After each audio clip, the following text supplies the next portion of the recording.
Avakian. This is part 4 in a series appearing online at www.revcom.us. While running for president in 2016, Trump declared that Muslims hate us. Us meaning the fascist America that Trump is moving rapidly and forcefully to pound into place. He called for registering all Muslims already in this country and for banning any further immigration here by Muslims. Since becoming president, Trump has instituted a travel ban aimed at countries where Islam is the main religion. This travel ban was ultimately upheld by the Supreme Court. His fascist followers declare that Islam is evil and that all Muslims are terrorists. And Trump retweets hateful statements from fanatical anti-Muslim fascists. Once again, this is the kind of thing Hitler did in demonizing and criminalizing those who did not fit his image of a pure Germanic race. Besides the 6 million Jews murdered by Hitler, many of these other undesirables were also put into concentration camps and killed by Hitler's Nazi regime. If you still don't think Trump would do something as extreme as killing off large parts of those he has demonized and criminalized, you still don't know who Donald Trump really is. Look for part 5, further evidence of Donald Trump as a genocidal racist.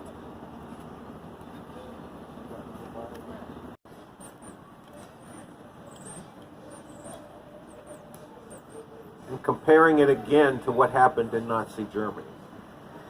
So what do people think? Is this genocidal?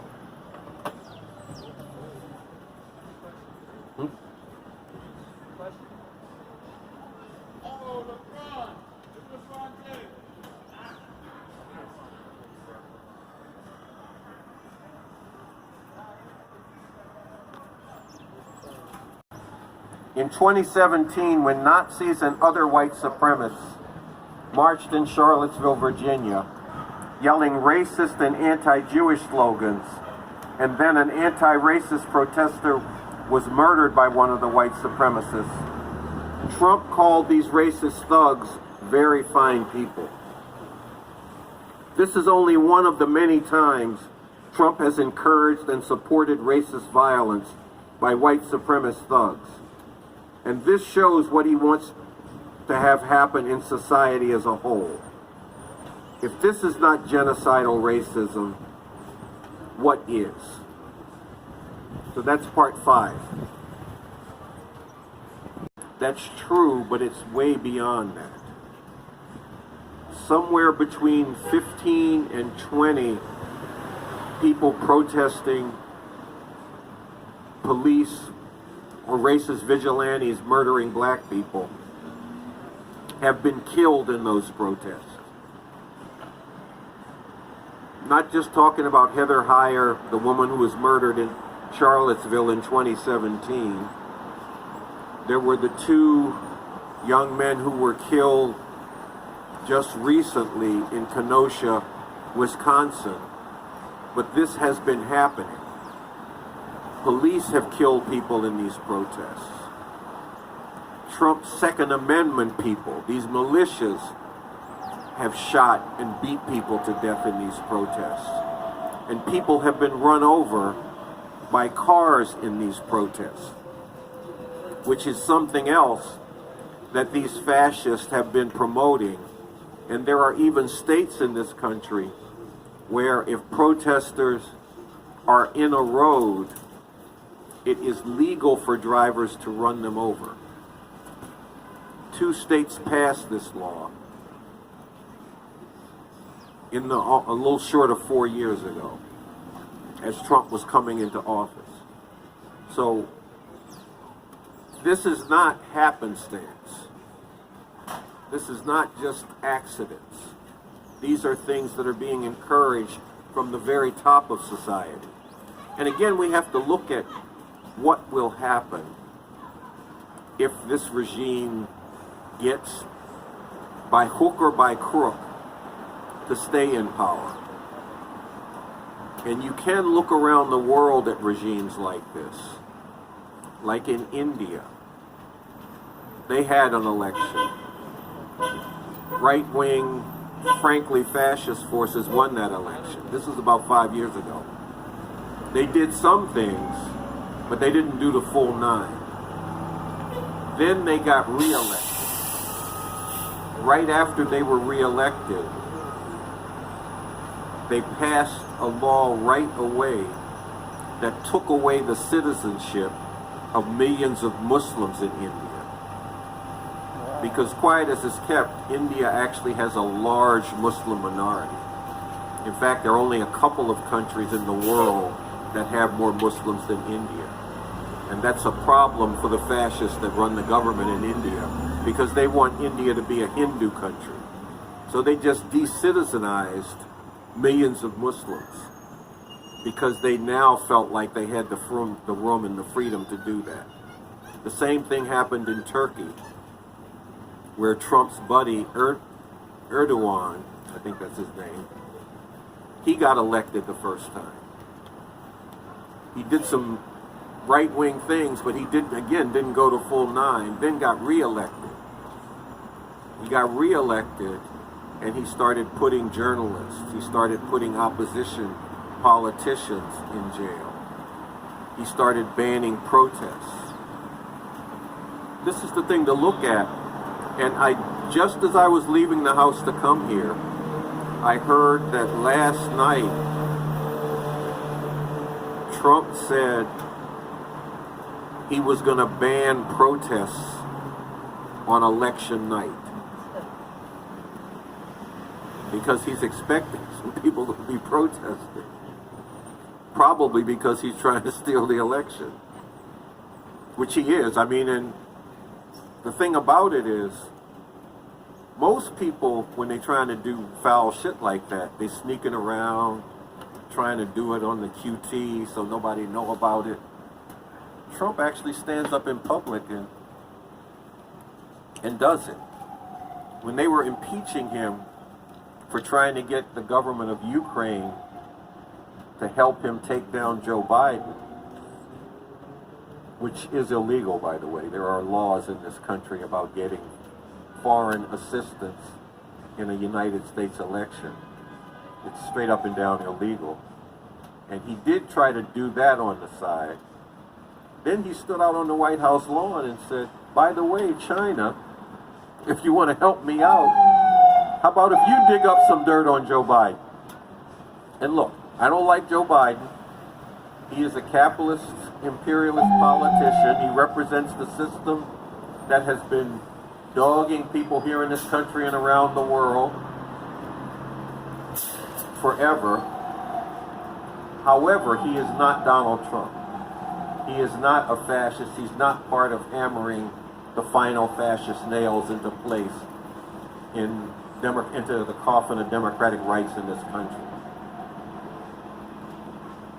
Again, Trump was standing on the White House lawn committing the very same criminal offense that he was under impeachment for.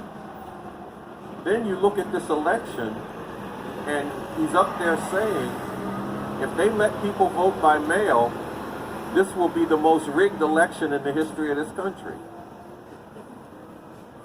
Any proof of that? Any evidence pointing to that?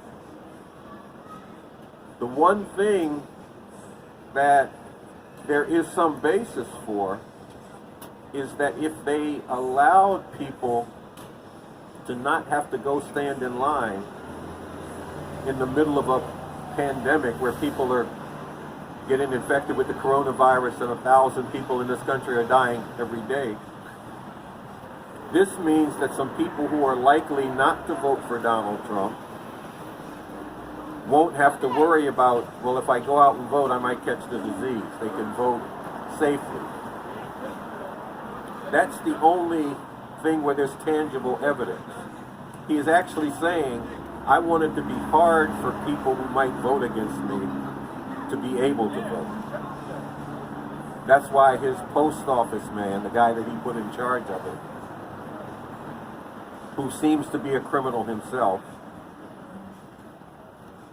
he apparently, he is being charged with telling people who work for him that they should contribute to Trump's campaign and then reimbursing them for those contributions, which basically means he was giving the contribution. Now, why didn't he just give it himself? Because he had already reached the legal limit of how much he could contribute to Donald Trump. It would be a violation of the law for him to give Donald Trump more money. So he arranged to have people who work for him give Donald Trump the money. And then on the QT, he gave him the money back, which by definition is illegal. The law actually took that into account, because not only can you not go past the limit, but you can't reimburse people for making donations if you've already reached the limit, because that's you making the donation. So apparently this guy's a criminal, but he's up there moving post office boxes, turning off sorting machines, telling postal workers they can't work overtime during the elections, which is one of the 2 times of the year when postal workers have to work overtime because there's a lot that comes into the post office. The other time is Christmas.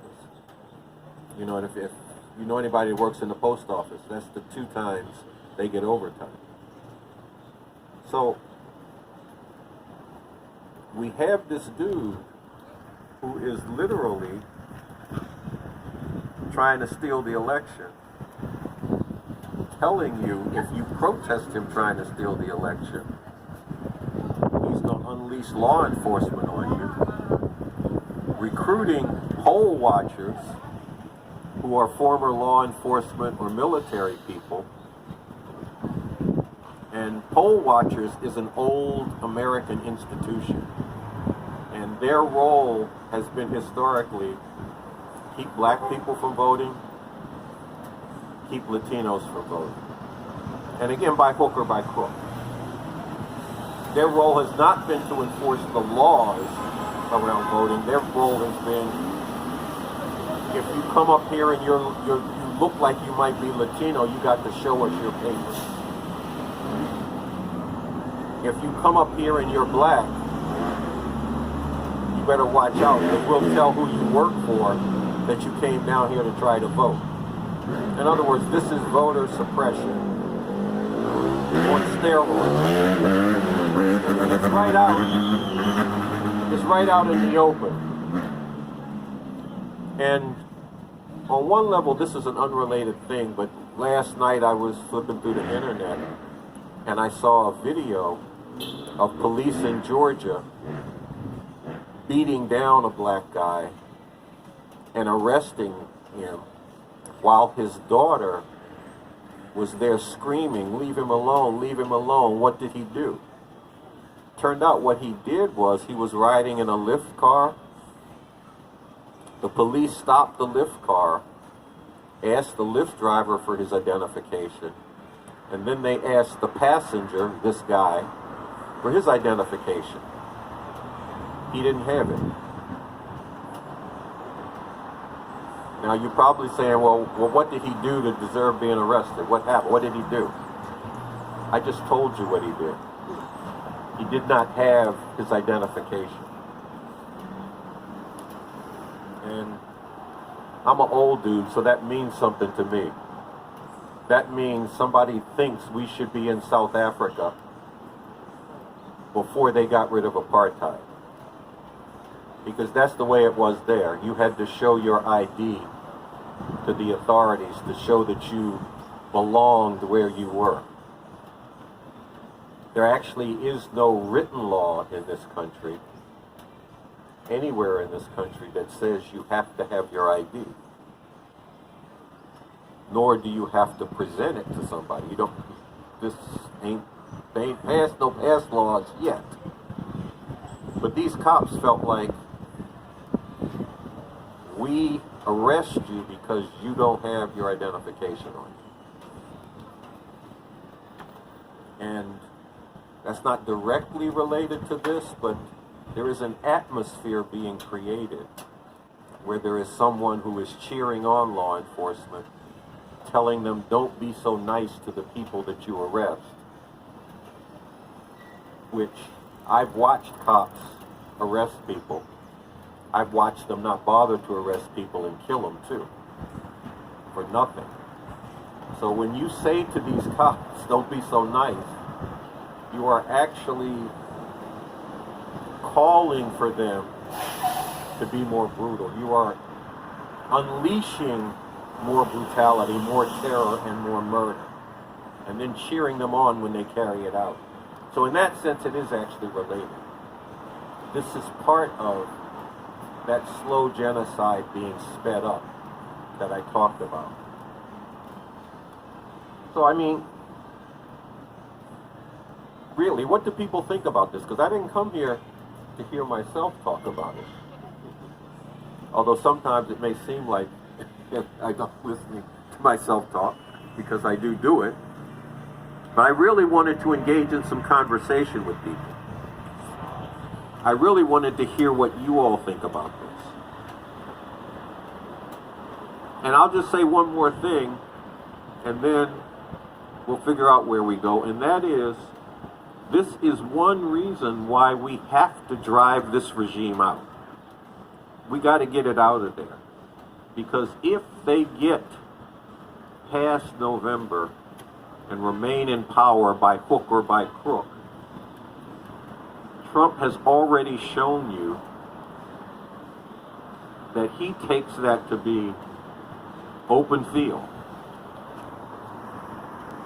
License to do whatever he wants to do. He showed you that with the impeachment. When he actually did the crime, everybody knew he did the crime, but he also knew he had enough Republicans lined up who wouldn't vote to vote him out of office. And then once he got that vote to go his way, then it was like, the door's open, I'm going to do whatever.